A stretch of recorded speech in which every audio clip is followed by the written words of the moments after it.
Morning, good afternoon, or good evening, everyone. Let's dive right into it. I'm very excited, as promised in yesterday's Patreon post, as of the day I'm recording this. We are going to be getting back to some of the more fundamental basics in which actually helped, you could say, so many people relate to this channel. And we will be saving more of the advanced concepts and fundamentals, if you will, for an advanced tier, which will be established within the next 48 hours as of the time I'm recording this, probably as of the time many of you will be watching or listening to this. And I thank all of you so very much. I've taken the last few weeks to gather as much of your feedback as possible. And that's what I've decided to do moving forward. And I think we've established enough data points, if you will, to create, if you will, a ripple in the on the member side of things, a positive ripple pertaining to those that want to delve more into the nuts and bolts science angle of it can select a particular tier, whereas other ones that just want to sort of get right down to the nitty gritty, basics, Dave, get right to the point type scenario, can also just continue on the tier that everyone is currently on. So, with that said, today's episode is actually a little bit of a deep dive and a little bit of a, you could say, a summation in a couple different regards, and you'll see what I mean by that. But today's title is The GREYS. First impressions, and I mean something a little different than some of you may think by that. The magnetic core and everything in between, and in brackets AI, the other rabbit hole, and egregores, and you'll see how we'll be correlating all of that shortly. Now, before we get into the main concept of what we're going to be looking at here and delving into, I figured let's take it right back to some of the basics that a lot of people really liked about this channel, and I couldn't agree more, by the way, with respects to the visuals. Let's flip through some of the alleged, whether these are experiences people have had in their dreams, astral projection, lucid dreams, whatever you want to call it. I don't want to particularly attribute a certain verbiage or label to this, but even in the physical world, if you will, when people are awake, these are some of the different faces, structures, head shapes that people have seen of these greys, different eyes, all of that. Now, I do not mean to liken the greys to that of a malevolent nor benevolent intention. I want to be very clear here. That's not the point. But ultimately, let's take a look at this photograph here as well. Now, of course, yes, these are sketches, but these are some of what I've done here is put together some of the most commonly reported sightings that seem to be viewed, if you will, in this manner pertaining to the greys. A lot of times there seems to be an insectoid being behind the greys, signifying and giving the initial impression, hence the placing the title first, the words first impression in the title, that the insectoid is superior, or there's some type of control structure that the insectoid has a stature above these greys, irregardless of the size, the weight, you name it. Now, we can also see over here, that these are also some alleged reportings as well of different types of greys, different, head shapes, different noses, different chin sizes, different mouths, different forehead, we could say, right over here, as we say, different forehead indents, all of this. Apparently some of them do not have vocal cords. Allegedly, some of them that do have vocal cords, whenever they speak, they sound like, forgive me for lack of a better example, unfortunately, a dying horse or a dying bear. Some of them have the sound of a dolphin, allegedly, vocally, when they do try and, say something with their mouths. So, and then, of course, we have the usual, different height. We have the tall greys. It's been alleged that particularly by gentlemen such as Staff Sergeant Clifford Stone and Colonel Corso, that they were not necessarily called the greys back in the day. But anyways, let's move on. So the reason I put first impression in the title, folks, is because let's take a look from a psychological perspective of what we mean by the first impression. And I'll explain very quickly why we're delving into that. So, in psychology, according to Wikipedia, a first impression is the event when one person first encounters another person and forms a mental image of that person. Now, let's keep in mind, before we go on, that if we were to follow the concept of, and I hate to use this word so avidly, but a simulation theory or something like this of some kind, or something where our reality has been spliced or butchered, as to whether or not that is malevolent or benevolent or neither, is not for this episode. Again, one could argue that's about having to grow in a sovereign sense that has nothing to do with some type of control structure placed over top of us in a esoteric sense, you name it. But the mental image in which we produce is in fact the information structure that neurologically our photonic receptors from our eyes send to our nervous system via different synapses and electromagnetic and electric impulses throughout the nervous system that then tell the organic bioreceptive or bioreceptors, if you will, and all the other things in our body that I don't claim to know about in detail, that we are seeing what we are seeing. In other words, the information structure is a projector, like in a movie theater. The projector is telling us this is what you're seeing, and our minds go, oh, okay. But we are only seeing something to the extent in which we can relate it psychologically with respects to patterns. And we've seen this before. Why are humans so interested in routines, ones that really want to, you could say, become more successful at a particular task in their life, whether it's financial, whether it's going to the gym, you name it. By definition, whether one wants to call it a routine or not, one gets into a routine in order to adjust the body spiritually, mentally, physically to the task in which you're trying to contribute more to and focus on more so. This is what happens in real time, in less than a split second, phononically and photonically, when we see something visually. That is the comprising of the information structure that is being sent into our eyes. And again, the information structure appears as this. Now, this is not to say this is correct nor incorrect, but the reason I bring this up is because we'll see here. First impressions are based on a wide range of characteristics: race, culture, language, gender, physical appearance, accent, posture, voice, number of people present, economic status, and time allowed to process. The question becomes, what happens if you're in a state of slow time or sped up time when viewing or interacting with some of these grays, whether in the quote-unquote physical world or the quote-unquote real world or in the dream world or in the lucid world? How do we know the difference?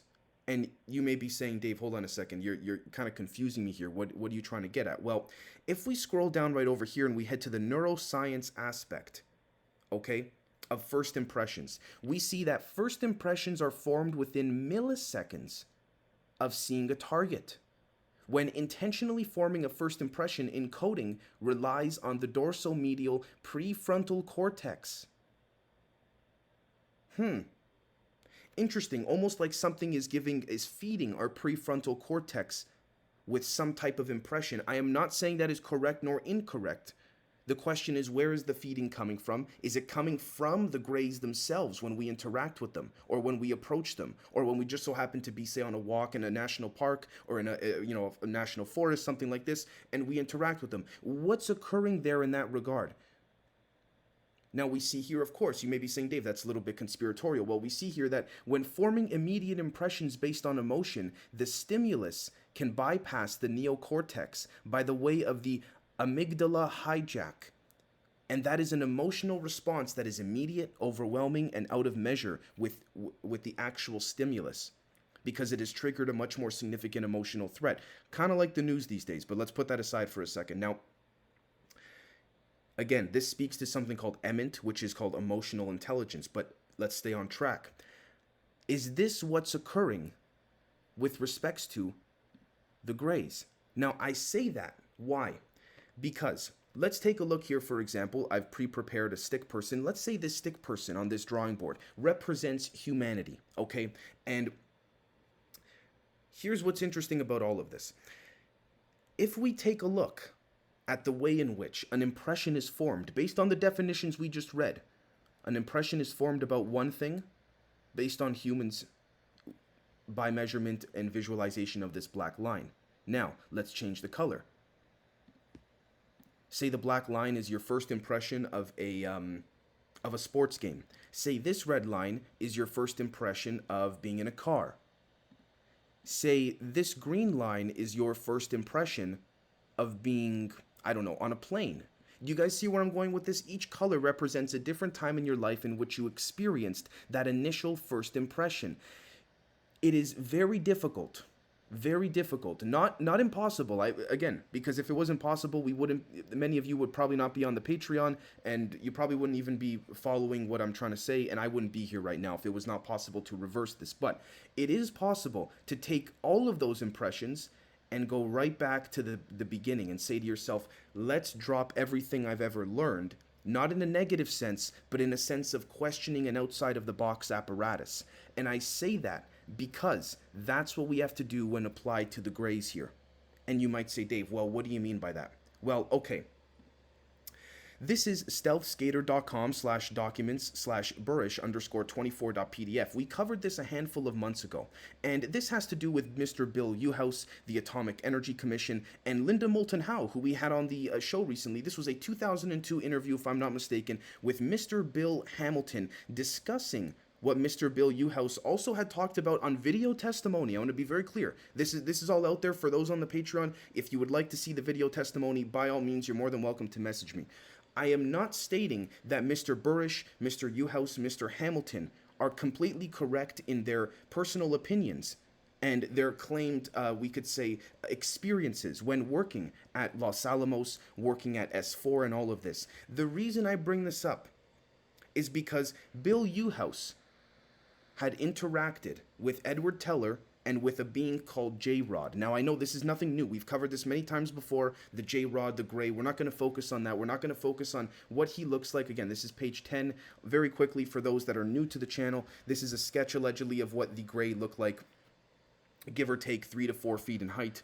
And it's interesting because you'll find shortly something that will even substantiate this in an open source intelligence manner. Now, if we go back to, let's go to page 10 over here, what we will find, okay, right over here, is that allegedly these Greys are from the Zeta Reticuli binary star system, Zeta Reticuli 1, Zeta Reticuli 2. Now, this is when it gets quite peculiar. I think it would be quite unfair to make an immediate judgment as to the benevolent, malevolent, or neutral intent of these beings, because I would dare to say, and you'll see why I say this in a moment, that the Greys, people say the Greys are AI. Well, okay, let's take that one step deeper. What does that mean? I think they're like iPhones. And what do I mean by that? I think they're like this. I think the vast majority of Greys, perhaps not all of them, because who am I to say, but I think the vast majority of them are like when we head into an Apple store and pick out the newest iPhone or a variation of one of the new ones or one of the recent ones or something like this, because your phone plan is up, you know, the whole thing. And we say, okay, do you want the one with the 4.5-inch screen? You want the one with the home button, the one without the home button? It comes down to preference and purpose, right?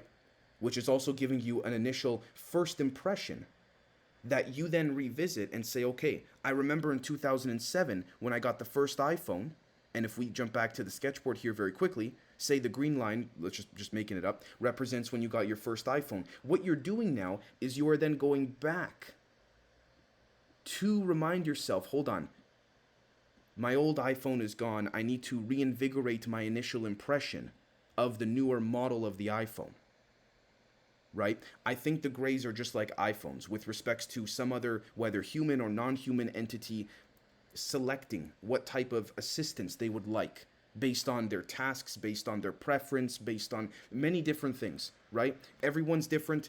I don't see why this would be any different, no pun intended in that regard. Now, allegedly, there are in fact malevolent ones that constantly deceive and that claim to try and alter certain timelines. Now, according to Dr. Burish, the EBINs, which stands for extraterrestrial biological entities, are here to try to alter our timelines, our future. The reason for that is that they, according to him, fantastic as it sounds, they travel in time, so they already know, or they know as a memory, what happened here. There is a coming catastrophe that drastically reduces the population of the Earth and splits the Earth into two populations, and these two populations, isolated from each other, evolve from what we know as Homo sapiens into two different species. Now, again, when we talk about there being a catastrophe, could this be the normal reset cycle every 12 to 13,000 years that the planet allegedly goes through, if you will? And how many times over it's gone through that, who's to say? Are they using that cycle as a justification and rationalization for a lie in order to sort of, I don't know, perhaps use us as a laboratory, if you will? And I know that is a negatively oriented way to view it, but at the end of the day, based on a lot of the malevolent experiences, particularly back from the 1940s all the way up until the 1990s, early 2000s, there were a vast majority of non-peaceful abductions committed by a lot of Greys that look similar to the illustrations we have here. So again, make of that as you will. Now, the question also becomes, when we go over here is that, as Linda Moulton Howe asked, are you saying that they know from our past timeline that there have been asteroid and cometary destructions of Earth, and they have gone into the future and see another similar destruction?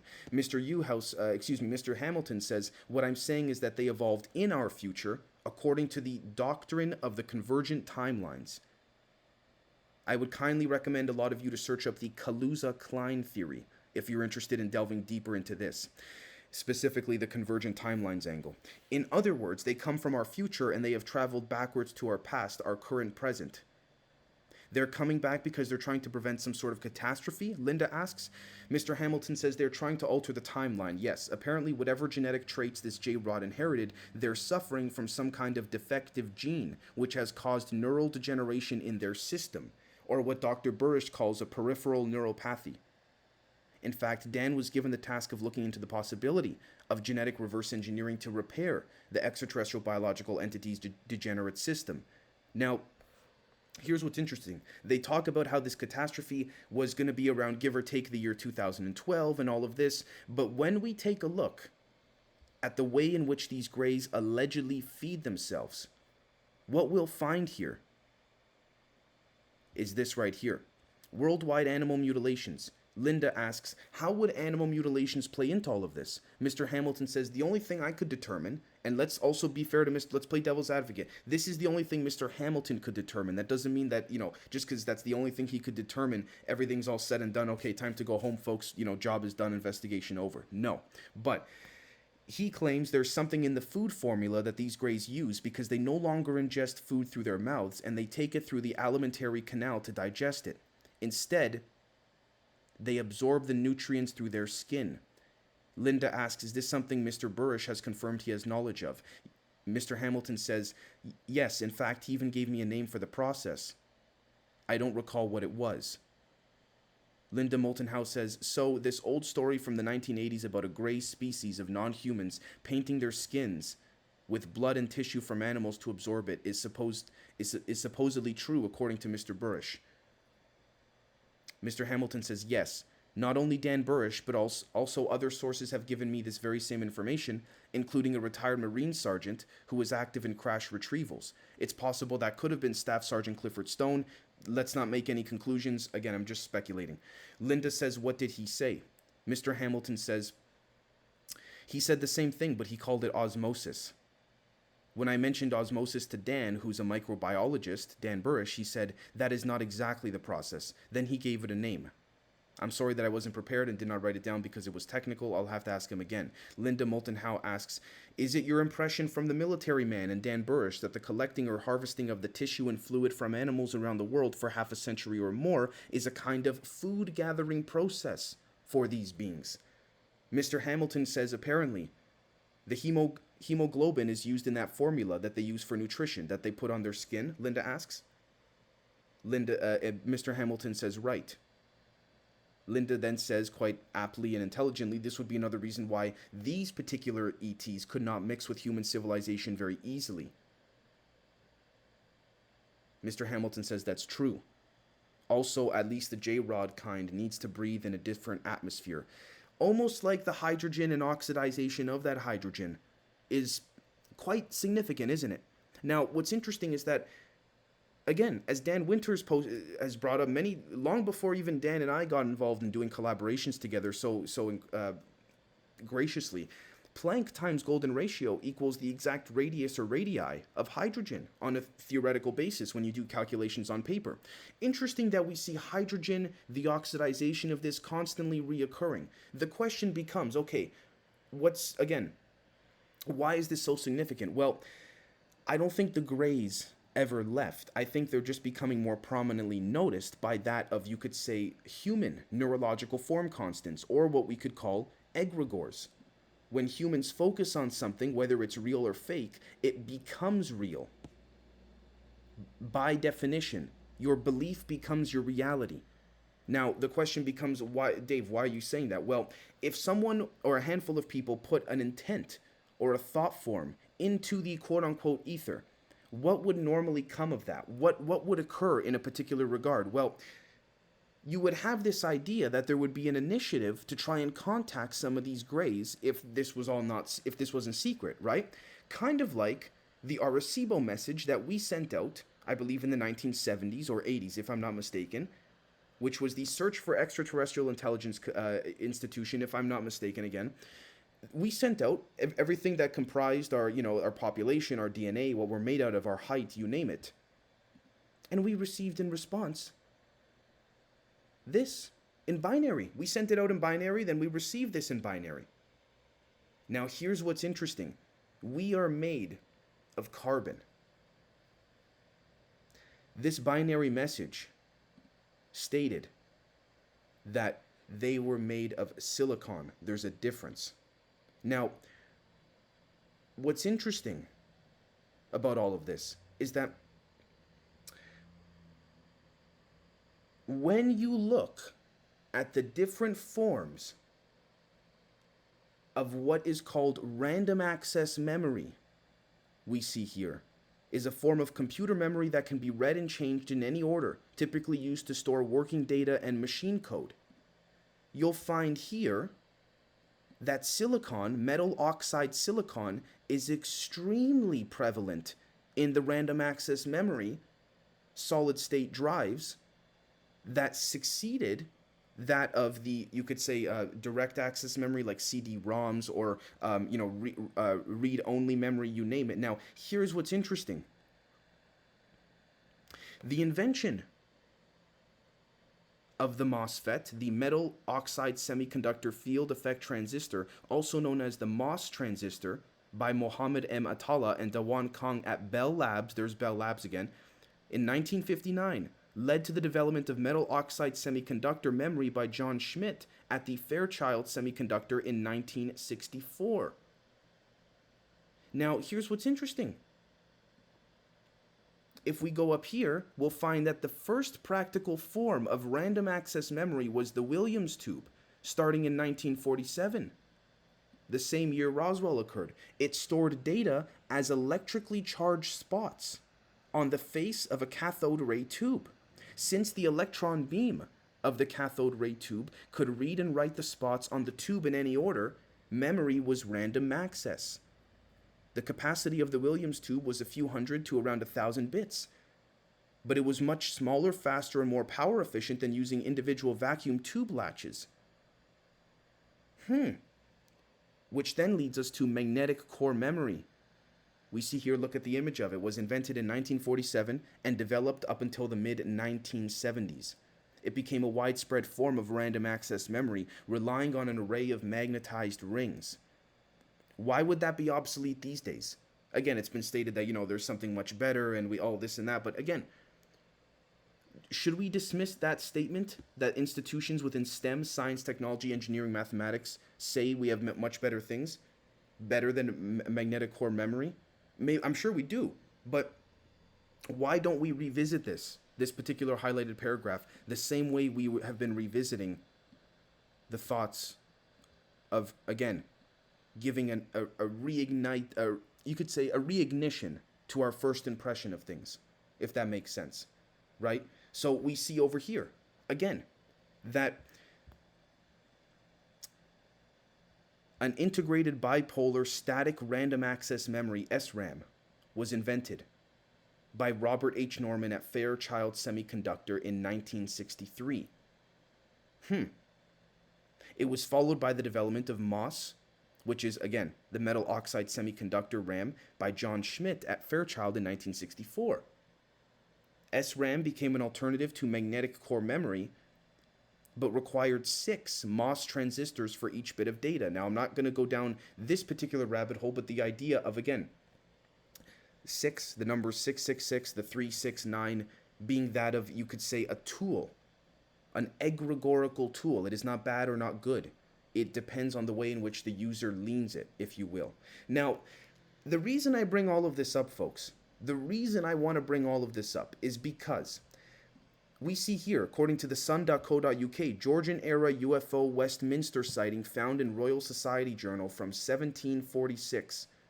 To me, this speaks to the idea that there hasn't been much of a change in the overall grand scheme cycles of humanity, but rather a repetition.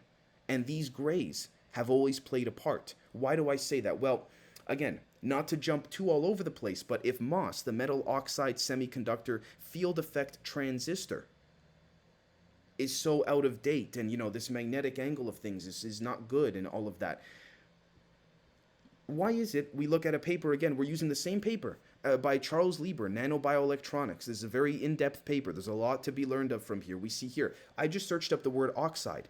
We see here, single layers of graphene oxide, the gate electrode.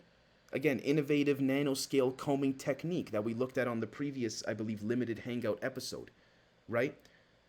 We see here that the naturally grown oxide layer on the silicon nanowires can be used as the gate oxide. Now, we have oxide searched up. Let's search up silicon. SINW stands for silicon nanowires. Again, we see a form of this type of emergence relative to what we were looking at pertaining to right over here, which was the Linda Moulton Howe, Bill Hamilton interview.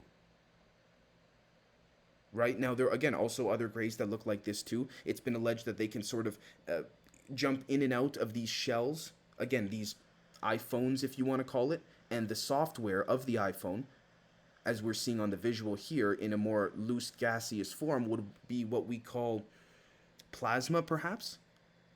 So, again, I want to leave you folks with a very, you could say, interesting view on the greys and in this regard. It's one thing to say the greys are AI, but it's another thing to say let's take it one step further and ask ourselves if we take a reapproach on a lot of things in our lives and apply it to that of the greys and apply it to the way humans tend to behave with, with egregores or neurological form constants. Could it be quite possible that the greys, in fact, some of them may in fact be disguised as humans?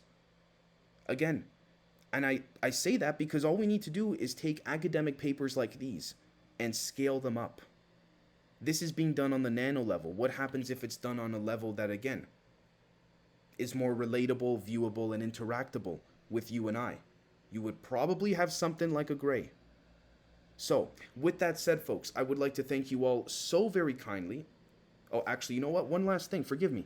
The gaseous precursor is transported by a carrier gas, typically argon or hydrogen. You know what's interesting about argon or hydrogen? Again, Planck times golden ratio equals the radii or radius of hydrogen, as Dan Winter speaks on publicly so often. But we see here, typically argon. Didn't Bob Lazar claim that at S4 there was an argon or argon, forgive me if I'm not pronouncing it correctly, gas liquid, in which allegedly Mr. Bill Hamilton and Mr. Bill Uhouse and Dan Burish worked on in the clean sphere at Los Alamos and S4? So again, make of that as you will. And we find over here too in this paper, with respects to what we've talked about so avidly with the pine cones kissing. Take a look at this. Does this not seem like the pine cones kissing relative to the proclaimed atomic percentage reactant within this particular experiment and temperature and confined vicinity? Having to do, again, with silicon nanowires. It's the evidence, in my humble perspective, folks, has been right in front of us. The question becomes, can we compile it in a manner that is most accurate to what has allegedly occurred? So thank you very much, folks. I appreciate the patience, and please let me know what you think of this episode. Cheers.